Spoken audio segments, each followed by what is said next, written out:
Good day, this is Leadership TV News. At noon, I am Cynthia Onwado. Beginning news now in Katsina, where the state command police has said it foiled a kidnap attempt along Dusima Kankara Highway, killing three suspects in the process. ASP Abubakar Sadiq Aliyu, the command spokesman, confirmed this to the news agency of Nigerian Katsina on Sunday.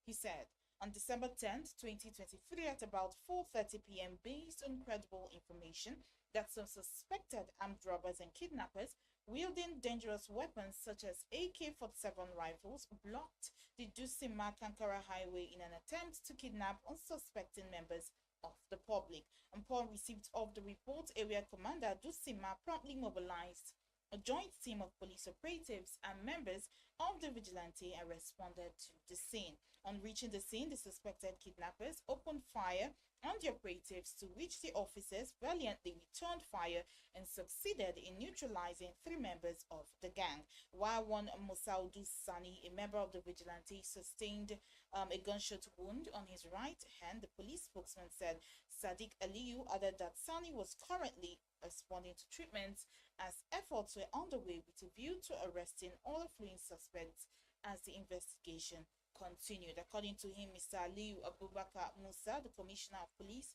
of the state, has commended the operatives' professionalism, synergy, and bravery. He disclosed that the Commissioner also urged the police officers to sustain the tempo. Abubakar Musa also called on the good citizens of the state to keep providing the command and other security agencies with crucial and timely information on criminal activities.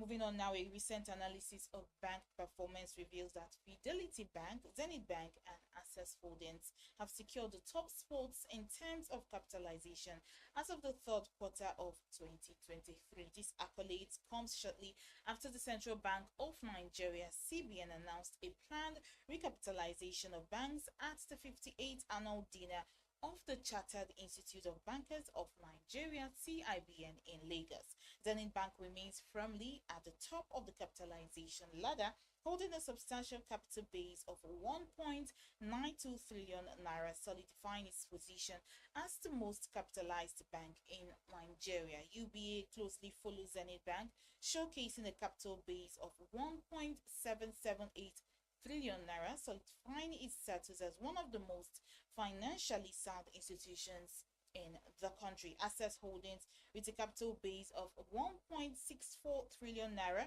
and First Bank Holdings with 1.37 trillion naira, round up the top five, demonstrating their impressive financial stability. Fidelity Bank's Q3 2023 results reveal a significant increase in capital base, reaching 410.75 billion naira compared to the 314.3 billion naira recorded in 2022. The substantial growth demonstrates the bank's strong financial performance and its commitment to long-term stability.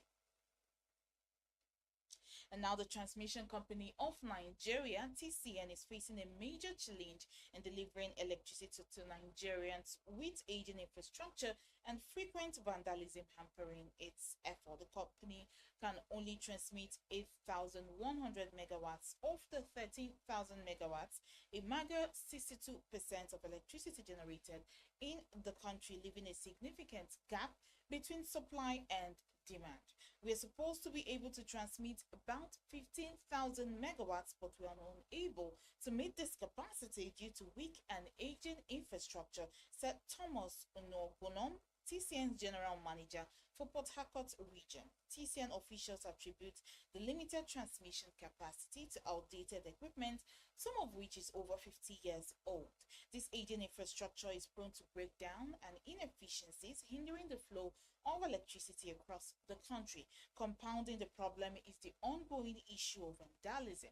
TCN facilities are regularly targeted by vandals who steal valuable equipment, causing major disruptions and financial losses. Inugonon noted vandals have cut earth conductors of big transformers that cost about 800 million naira, resulting in the floating of the facility. Frustrated by these challenges, TCN has called on the media and the public to help raise awareness about the consequences of vandalism. The company emphasizes the importance of protecting these critical infrastructures, which are essential for providing electricity to homes and businesses. And now lecturers in the Nigerian universities are facing severe challenges as the academic institution grapples with a shortage of manpower, according to reports. The scarcity of teaching staff has significantly impacted the education system, leading to increased workload and deteriorating teaching quality.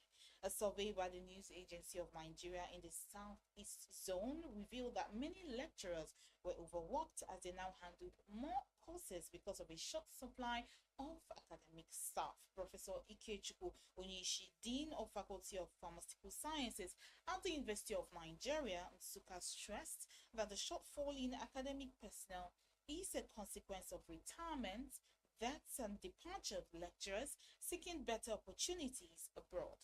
This shortage has compelled the existing staff to handle additional courses, straining their capacity and affecting the overall quality of education delivery. This situation is not unique to a specific university, but is a concern across public institutions nationwide, the Don explained. He alleged that the introduction of Integrated Payroll Personal Information System, IPPIS, by the federal government has made it difficult for vice chancellors to recruit new academic staff to fill the vacuum.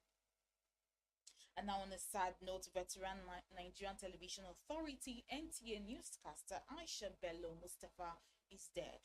The sad news of her demise was announced in a statement released by her family.